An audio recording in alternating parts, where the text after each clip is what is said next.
It's great to be in the SEC. Thank you for listening to the SEC Recap Podcast. I'm your host, Ben Warren. If you love all things SEC, the SEC Recap is where you want to be. You can follow us on Twitter at SEC Recap.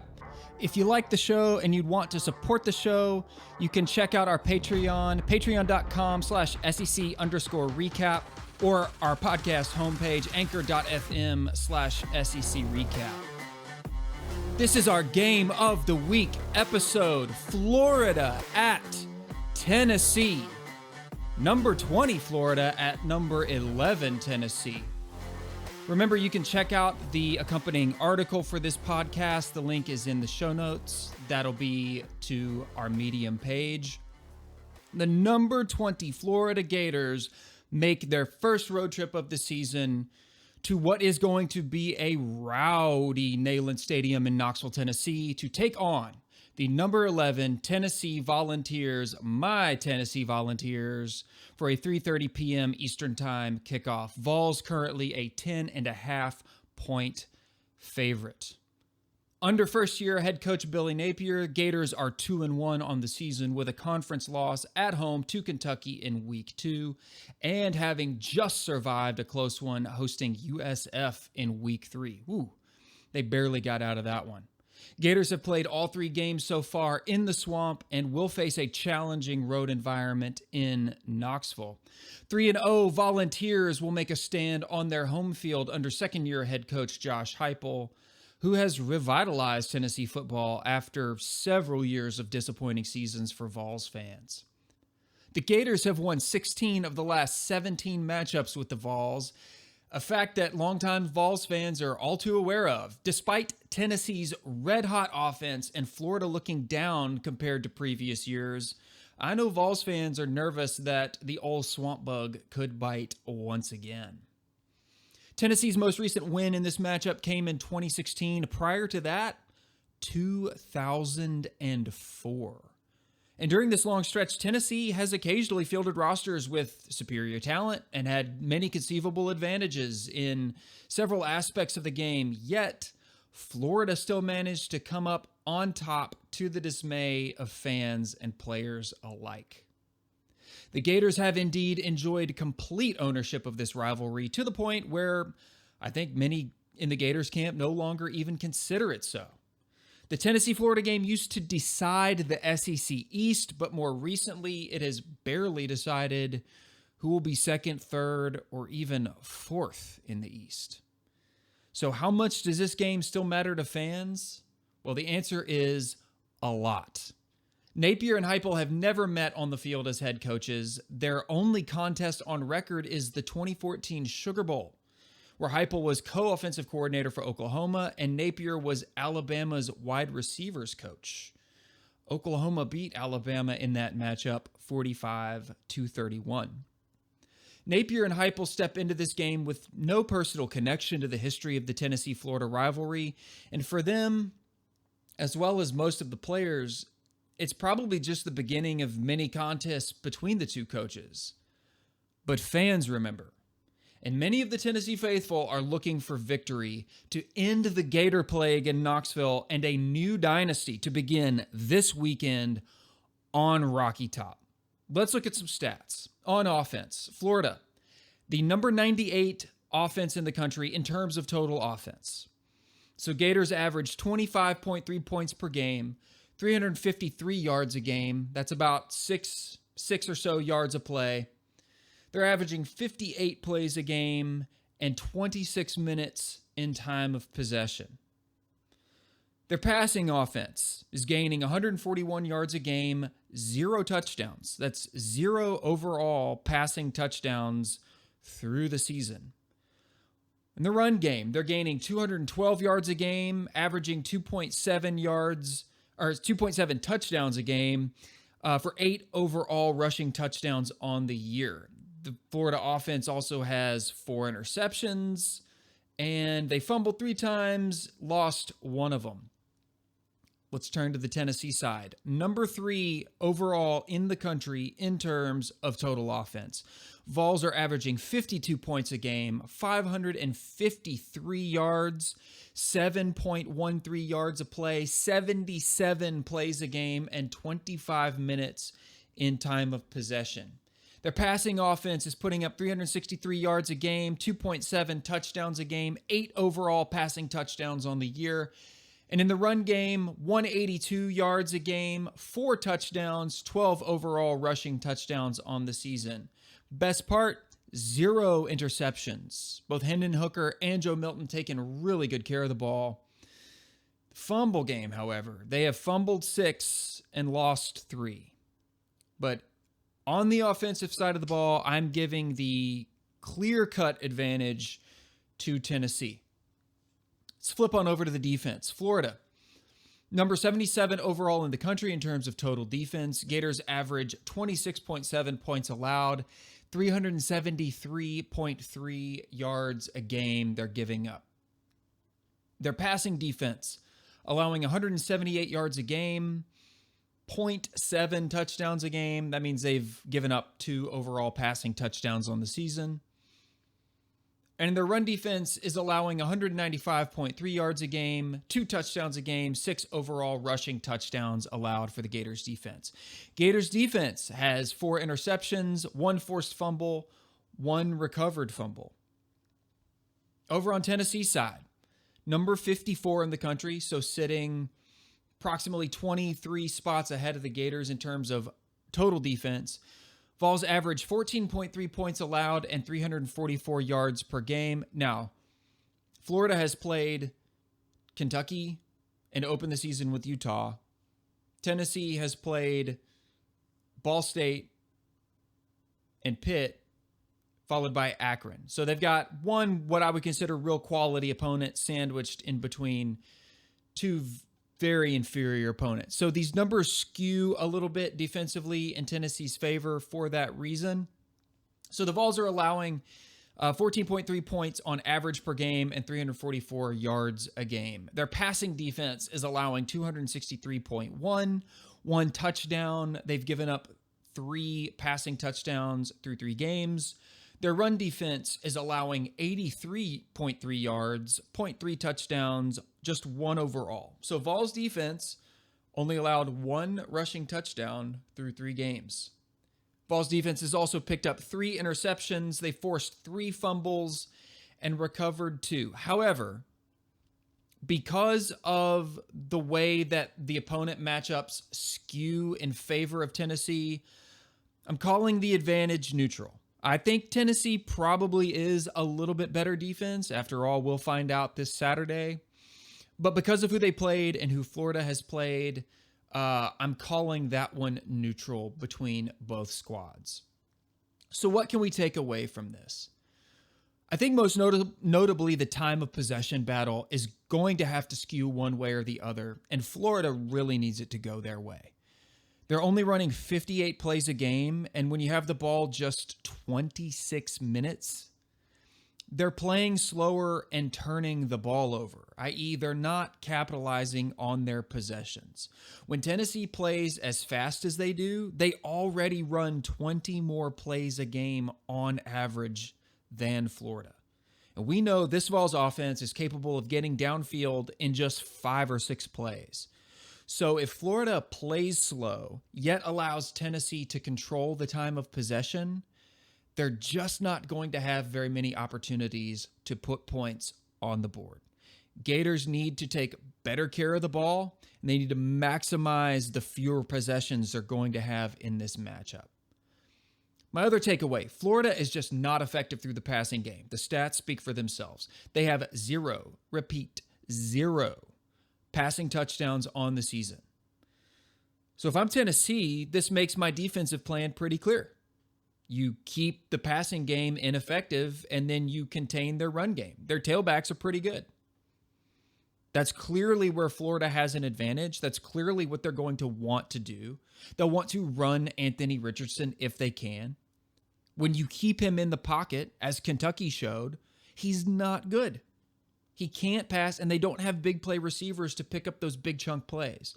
So if you're Tennessee, you keep Anthony Richardson in the pocket, you keep their pass game ineffective, and you maintain run lane integrity, and you try to control that aspect of their game. For Florida, they're going to have to worry about Tennessee's tempo offense and the stress that the spacing is going to place on their defense. Gators are going to want to keep pressure on Hendon Hooker and limit what has really been a lackluster Vols run game, especially as we get into the key injuries, which we'll take a look at here. On the Tennessee side, Cedric Tillman went down last week. We don't really know his status. They're going to keep that close to the vest. We probably won't know until game day if Cedric Tillman will even suit up and appear in this ball game. We also saw Jabari Small go down on his second carry of the game. Looked like a little shoulder injury, although we saw him later in the game kind of laughing and cutting up with some of the trainers. So think Jabari Small will be okay. We also saw Dylan Sampson take a ding. He kind of rolled out near the sideline. Don't know what his status is, but those are two scholarship running backs that you could potentially be missing. If so, that's going to place a lot of this game on one young man's shoulders we'll look at in the next segment. For Florida, key injuries. We know Ventrell Miller is most likely going to be out. He's one of their best linebackers. Michael Tarquin, their starting right tackle, so they will likely have somebody in there playing for him. I don't know his status. By the time you're listening to this podcast, we could know injury updates for all of these players. And then I hesitate to even mention this one, but there have been whispers, nothing confirmed at all, of Anthony Richardson not being 100%. So I'm putting that on my watch list because there is no depth at quarterback behind Anthony Richardson on this Florida team. So if these are key injuries to watch, if these players cannot go, or assuming they can go, I think here's the key players that are going to make the difference in this ball game. For Tennessee, that's going to be quarterback Hendon Hooker. He has 0 interceptions on the year. He takes really good care of the football, and he'll need to do so against the Gators defense that I think will be looking to disrupt Tennessee's up-tempo rhythm. Now, how will they do that? That remains to be seen. But if they can get Tennessee out of that rhythm in any way, we've seen that kind of start Tennessee slow early in ball games this season. They haven't really come out firing on all cylinders. And if Florida can kind of swing some momentum their way early in this game, I think that'll be key to taking some of the wind out of that crowd at Neyland Stadium. I also have running back Jalen Wright. This is the guy that I think could have a big game if Small can't go and Sampson is still questionable. Again, I think Small is going to suit up for this game. I think Sampson will be okay for this game. But if they're not, for whatever reason, Wright will be leaned on heavily, and he'll need a big game. The Vols will need a big game from Jalen Wright. And then I'm going over on the defensive side. Linebacker Aaron Beasley. Kentucky showed that if you can put someone out there that can spy Anthony Richardson and contain his run threat, Richardson isn't strong enough in the pocket to beat you through the air. So I think that's where Aaron Beasley could play a big role in the game this Saturday. For Florida, no surprise here, quarterback Anthony Richardson. Richardson's play, it's been on a steady decline since week 1. Not sure if it's physical or mental. But if he's at 100% and playing confidently, watch out. He hasn't been good through the air, but every defensive coordinator knows what he's capable of.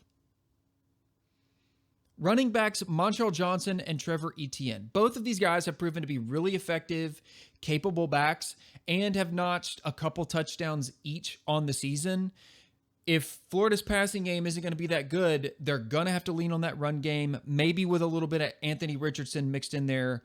Watch out for these two guys, especially in and around the red zone. I think they're going to lean on their running backs in this matchup. They don't have big-time wide receivers, but one guy they do have, Xavier Henderson. There's not a lot of production from this receiver squad, but Henderson has absorbed twice as many catches as the next closest receiver, Ricky Pearsall. Now, Pearsall, I think, is the yardage leader, but Xavier is sort of the target monster. So he could be a quick release valve on some underneath stuff. It's really easy to hit Tennessee. on a lot of plays over the middle and underneath. So I would look for them to maybe utilize that part of their game from Xavier Henderson. And then on the defensive side of the ball for Florida, safety Trey Dean. He led the defense last year against Tennessee. I think they're going to need him to do it again if they really want to have a hope of staying in this matchup. Thus, in the immortal words of Alanis Morissette, what it all comes down to: Tennessee's offensive tempo versus Florida's defensive depth. Florida's starting defense is very capable, but behind the starters, there are concerns about quality players versus the speed at which Tennessee's offense runs. We've seen a lot of defenses try to control up-tempo offenses by faking injuries so they can get substitutions in.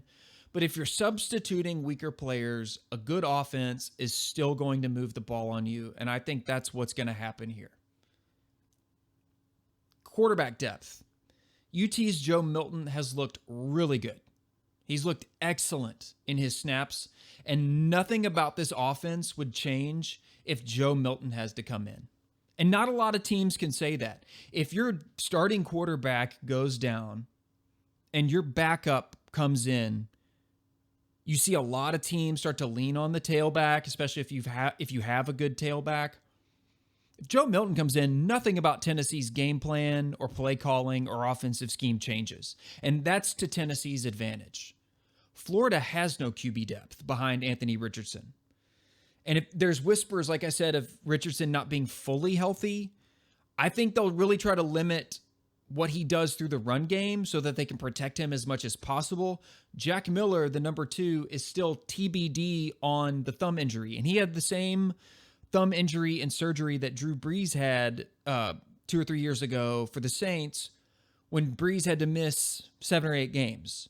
So they'll say Jack Miller is to be determined week to week, but a quarterback with a thumb injury, you're not playing until you're fully healthy. So behind Anthony Richardson, it's just Anthony Richardson. And lastly, I think it comes down to fourth downs. The Gators are 3 of 5 for 60% on fourth down conversions on the season. The Vols are 8 of 9 for 80%. If you've watched any of these games in the past years, you've seen games come down to field goals, Hail Marys. I would not be surprised at a pivotal fourth down at some point in this game, and I like the odds for the Vols to pick one up. Home field advantage. Neyland is huge. It's loud. It's going to be checkered, and Vols fans are hungry. So let's check out the odds. ESPN's FPI has Tennessee favored at an 87.4% chance to win versus Florida at a 12.6% chance to win. The spread favors Tennessee as 10.5-point favorites, and I believe Tennessee is going to cover the 10.5. I do. The over-under sits at 62 at the time of this writing or recording, with team totals for Tennessee at 37.6 and Florida at 25.1. Now, only twice in the last 10 years has the total gone above 62. One of those times was 2016, which is the last time the Vols won, and in 2018. So, I've seen most people picking Tennessee in this matchup, and when you look at the matchup history, again, Florida has won 16 of the last 17. That scares me a little bit. But when you look at the matchup on paper, Tennessee's advantages are clear. I believe that Tennessee can run their offense better than Florida can run theirs, and that they can do it with a sold-out home crowd cheering them on. In an early week press conference about the road game to Tennessee, head coach Billy Napier said, quote, "It's not like we're going to Canada and they're going to change the rules. It's going to be the same game. It's going to be a little louder and played at a different location." Around the same time, in another press conference, Josh Heupel said in response to the Florida-Tennessee game, This is one of the ball games that this fan base and our players point to. Obviously, being a fan of college football, I've seen the great games and the rivalry itself play out. That's why you come here. You want to be a part of these types of games. Folks, ladies and gentlemen, people listening at home, I don't think Billy Napier gets it yet. Josh Heupel gets it. Final prediction, Tennessee 37, Florida 24. Vols win. Vols squash the swamp bug. Vols start a new dynasty this weekend on Rocky Top. That's going to do it for today's show. Thank you so much for listening. If you enjoyed this content, give us a follow on Twitter at SEC Recap. Follow us, like, comment, share, subscribe to the podcast. Get notified for new episodes each week. Again, I'd love your support for the show. Anchor.fm/SEC Recap, or check out our Patreon. Those links are in the show description. Have a great week. Have a great weekend. And it's great to be in the SEC right here on the SEC Recap.